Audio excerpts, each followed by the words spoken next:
Hey, this is Matt once again. We're back to another video. This is a paid request, this time for Travis. Thank you so much for that. And for those interested in requesting pretty much any type of videos, topics, reactions, commentaries, reviews, whatever it may be, reactions, feel free to send it either directly to my PayPal or join my Patreon. Both links are down below in the info box. And this is for the 1994 film Blown Away, starring Jeff Bridges, Tom Lee Jones, Forrest Whitaker, directed by Stephen Hopkins, who before this did Predator 2, Judgment Night with Emilio Estevez and Cuba Gooding Jr., Dennis Leary. I think after this did The Ghost in the Darkness with Val Kilmer, Lost in Space, The Reaping. Stephen Hopkins is a very hit and miss director for me. For every bad one like Elm Street 5, there's a really good one like Predator 2 or Judgment Night. But then you get like The Reaping. And this is one of those that I'm kind of in the middle on. I'm not big on Blown Away, but I don't hate Blown Away. It's got enough slick direction. There's some good scenes in it. There's some very cool practical explosions. Some very massive. I know some people say this is much better than Speed with Keanu Reeves. I disagree 110% with that. To each their own. There's other films about bombers I like more than this. It's The Specialist. I would say I like that more than this one. This movie, I think this movie is very underrated. This is a movie where Pierce Brosnan is a guy going after these people making these bombs in liquid form, so when people drink them, like if it's mixed with coffee or something, it combines with certain stomach acid and stuff to make them like a living time bomb.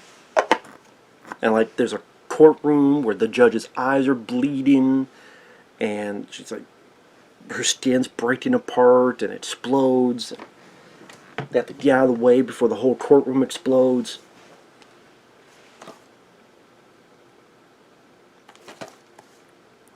Like, so this one I really enjoyed. This deserves a Blu-ray. Speed I enjoy more than this. But again, it's not the most awful film either, not by far.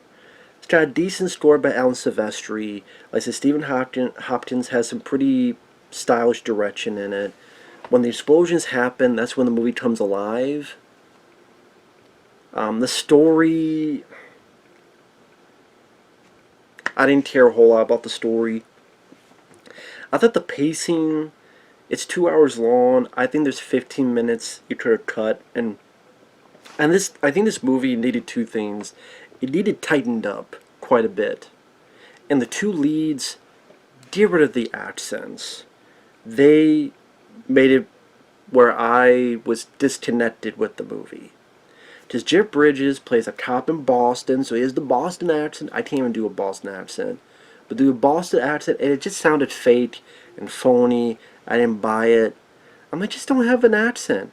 They even have a way to get out of that, where he has a backstory that he knew Tom Lee Jones back to the day, Ireland, there's a bomb Tom Lee Jones made, Jeff Bridges stopped him because innocent civilians would be killed, but then his girlfriend, Tom Lee Jones' sister, got killed, so Tom Lee Jones was in prison, and then Jeff Bridges moved to start a new life.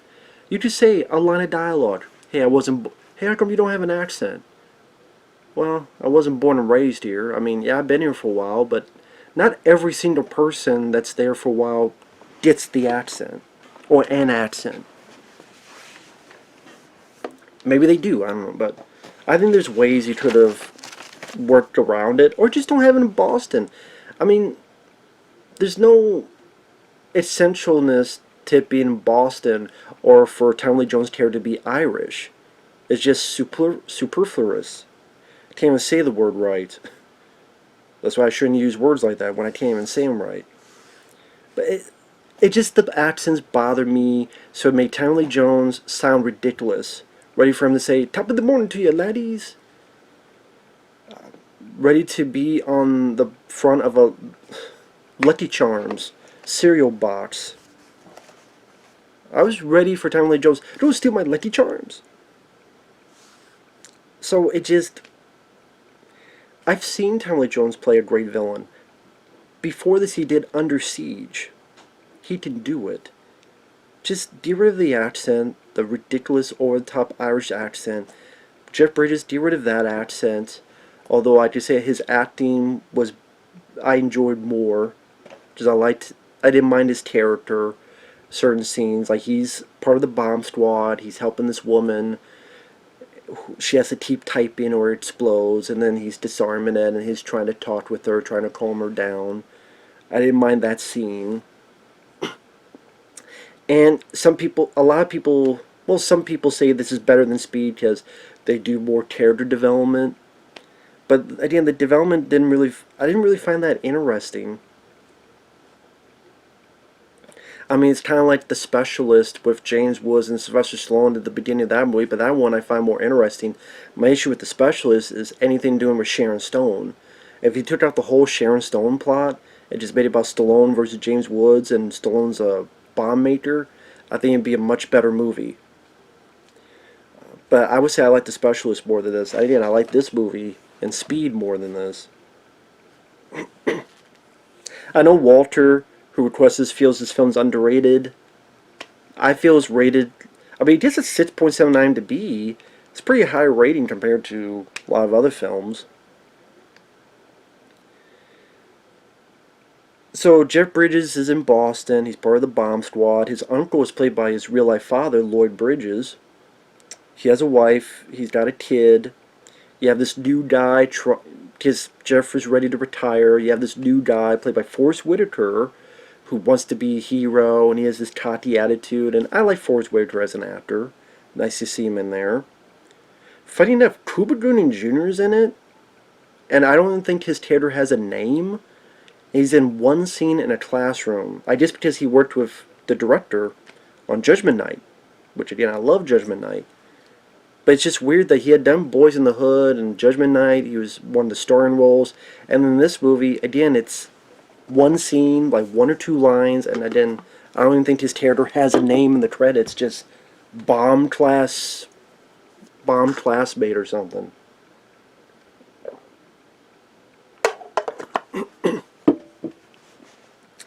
And it is one of those films, though, because of the pacing, the film comes alive only when an explosion happens. And I don't know if that's because the character development didn't really entrance me like it did other people, or maybe if they didn't have these ridiculous accents, I would be more in tune with it. Maybe because some things are stretched out, it comes off as a little bit boring. But there are moments that it shines, and that's why I don't hate the film. There are quite a decent amount of moments that shine. For example, one of the best bits is when Jeff gets hints that his family's in trouble, so he's going to try to reach them. His wife and kid are in the house, and they are doing the normal things, and they turn on a light or a stove, or the phone's been unplugged, they plug it back in. And each time they do it, Hopkins does a nice job building up that maybe this will explode and they'll die. Whether they do or they don't, I'll leave it up to you. I won't spoil it. But that was a really good scene.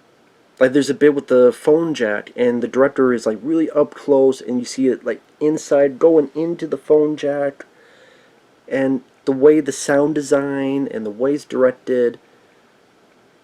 I wish more of the movie was like that. Like, that was a very stylish, interesting scene. Cool, good, solid scene. When the explosions happen, they're very well done, practical, big. There's one at the end with the ship that's just big and huge and massive.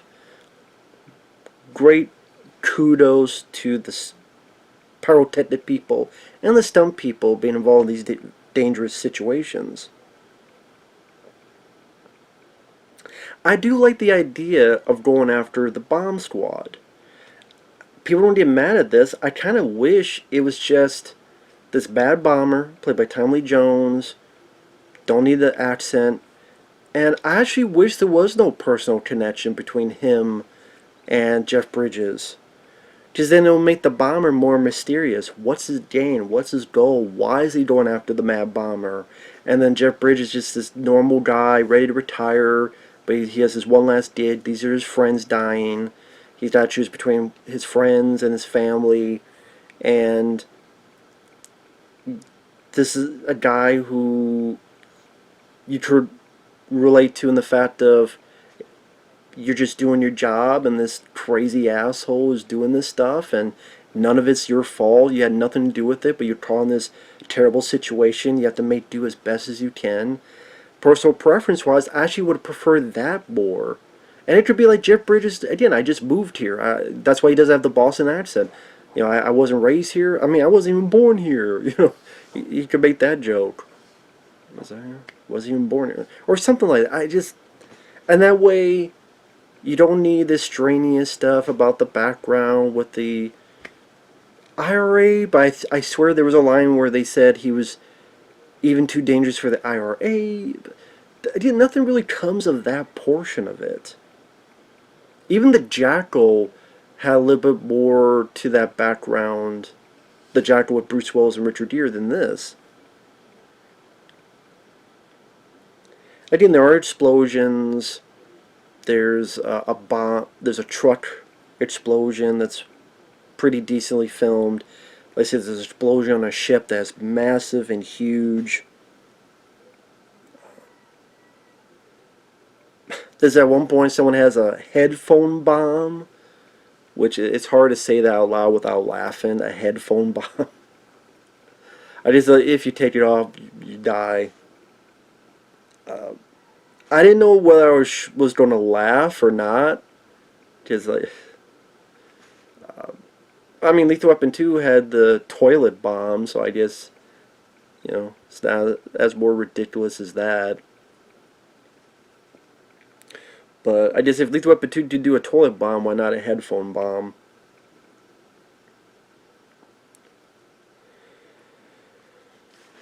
But again, it's trying to delve deep into the characters, but I don't know, I just didn't feel much of that.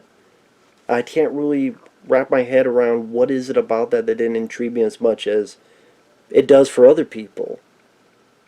It just, I don't know. Maybe the accents got in the way, and it just got me so. As I'm hearing they talk and they talk and they talk, and this, it just was white noise to me. If like you don't do an accent, don't make it sound off course. Just didn't fit to me. Just didn't fit. At least that's me. At least that's my opinion on it. And I just get into spoilers, starting now spoilers. Like I said, it's slick enough. A lot of nice directorial touches. Like I mentioned with the scene with the family. Will they not get blown up? One of the first bombs that happened against the bomb squad, Jeff Bridges is on his like balcony and he looks and you see like a little reflection in his eyeball of the explosion. Like that's a cool shot. There's a bit where he's trying to get to this truck and you see slow-mo of him getting to it from like his point of view. Then there's another shot from the helicopter's point of view. Like I said, it's not as much action as you think it is. And also, maybe that's another thing, like, Die Hard with a Vengeance, that's another movie about a bomber. Just like Die Hard 3 and Live Wire and Speed, they're just other mad bomber movies that I enjoyed more. Either I was more into their plot, or I was more gusto with the characters, or they just felt more exciting. And I think that's the weird thing about this film, is that despite all the bombs, I never felt that excited from the movie. Because again, it didn't seem like the tension was ramping up of, oh, we need to find it because we got this amount of time, and we got this amount of time. If we don't do it, this thing's going to blow up. I don't want to say it was lethargic, but they're just, with the way things are spaced out and the way it's not tightened up, I didn't feel that, other than that one scene I mentioned, I didn't really feel a lot of suspense tension as I should have with this kind of plot. I agree with Siskel and Ebert, where, you know, this came out a few months after Speed, and if doesn't compare to Speed. Again, I know there are people that feel the opposite way, that this is much better than Speed. I just disagree. Now, like I said, I don't hate the film because slick direction, Alan Silvestri, worked with Stephen Hopkins on Predator 2, and I think on Judgment Night, so he came by decent score, competent score, nice usage of U2, the band, because Tommy Lee Jones finds a cassette, he sold it, he starts listening to it, so you have songs like I Still Haven't Found What I'm Looking For, that song, among others. That was a nice usage of U2. It's not often you hear U2 music, because I think they're one of those bands that's pretty picky when their music's being used. Maybe not, but it seems like it.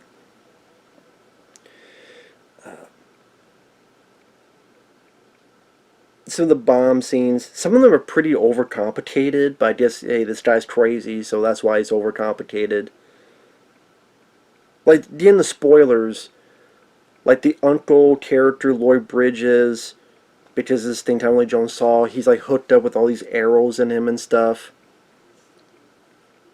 And then Lloyd Bridges, he knows there's no way Jeff can disarm it, so he moves and lets himself get blown up.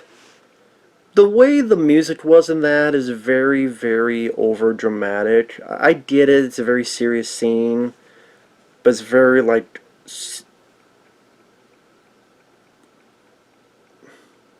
I don't want to say the movie takes itself too seriously, because I can understand why, but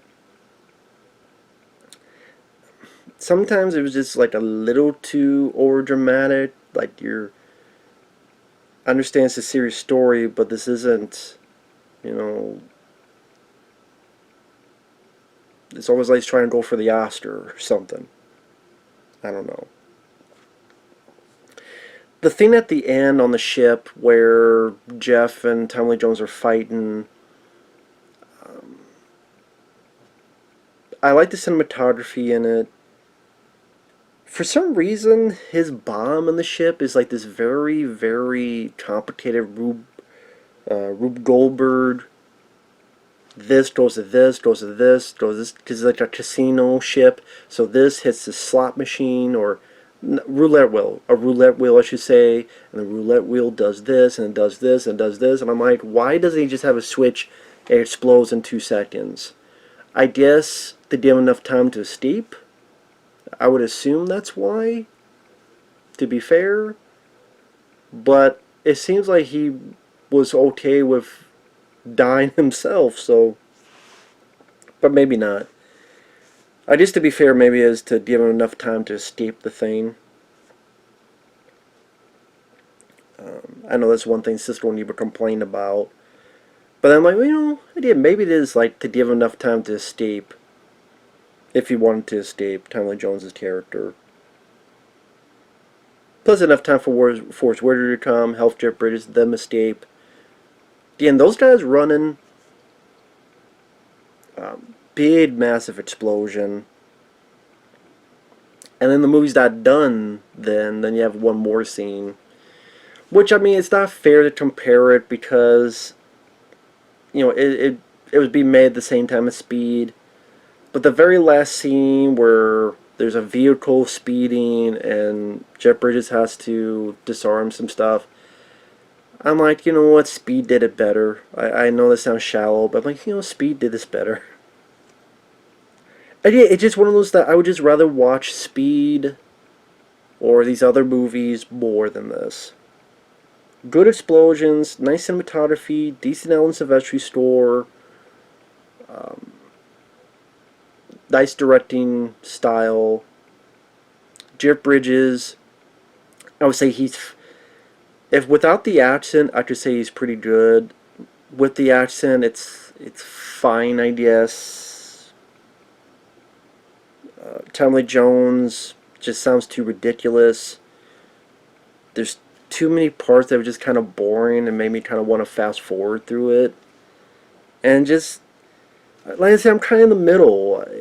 I don't hate the film. I've seen way, way, way, way worse movies.